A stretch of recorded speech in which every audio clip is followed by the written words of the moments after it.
Sesaat kemudian, terdengar bunyi terompet yang menandakan bahwa penyerangan sudah dimulai. Tanpa keraguan, Raja Andragoras lalu memerintahkan semua pasukannya untuk maju menyerang. Di saat itu juga, para prajurit kavaleri langsung melakukan pergerakan sebagai pasukan terdepan. Tapi betapa kagetnya mereka, di saat melihat ada lubang yang sangat besar di hadapan mereka. Karena kabut tebal yang mengganggu penglihatan mereka, alhasil membuat banyak dari mereka yang terjatuh ke dalam lubang tersebut. Mereka juga dibuat semakin panik lagi, di saat menyadari bahwa lubang itu sudah dipenuhi dengan minyak. Para prajurit Lusitania kemudian menembakkan panah berapi ke dalam lubang tersebut, yang seketika membakar hidup-hidup prajurit Pars yang terjatuh ke dalamnya.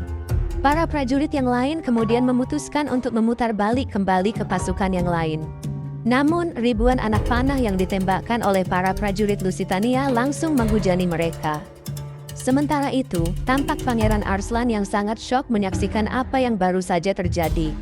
Para prajurit pengawalnya lalu memintanya untuk segera kembali. Akan tetapi, ia tiba-tiba diserang oleh salah satu prajurit Lusitania dari belakang. Tapi Pangeran Arslan berhasil menghindar dan bahkan membunuhnya. Melihat banyaknya jasad para prajurit di sekitarnya, lantas membuat Arslan sangat panik dan hanya bisa berteriak meminta pertolongan. Ia pun mendapat sedikit harapan ketika Karlan berhasil menemukannya. Namun betapa terkejutnya ia, di saat melihat para prajurit Lusitania bersama dengan Karlan. Dan ternyata, apa yang dikhawatirkan oleh Darion benar-benar terjadi. Karlanlah orang yang diduga oleh Darion telah berkhianat dan berpihak pada Lusitania. Arslan pun tidak memahami kenapa Karlan melakukan pengkhianatan. Karlan lantas berkata, kalau keadaanlah yang telah memaksanya melakukan semua ini.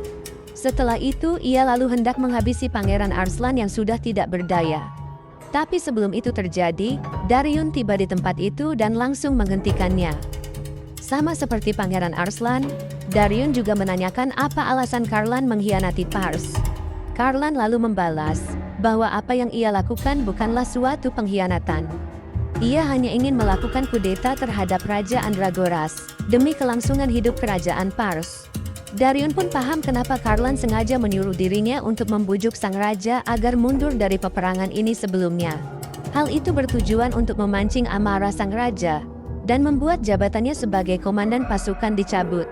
Karena seperti yang diketahui, Darion dan pasukannya adalah yang terkuat di antara semua pasukan kerajaan Pars.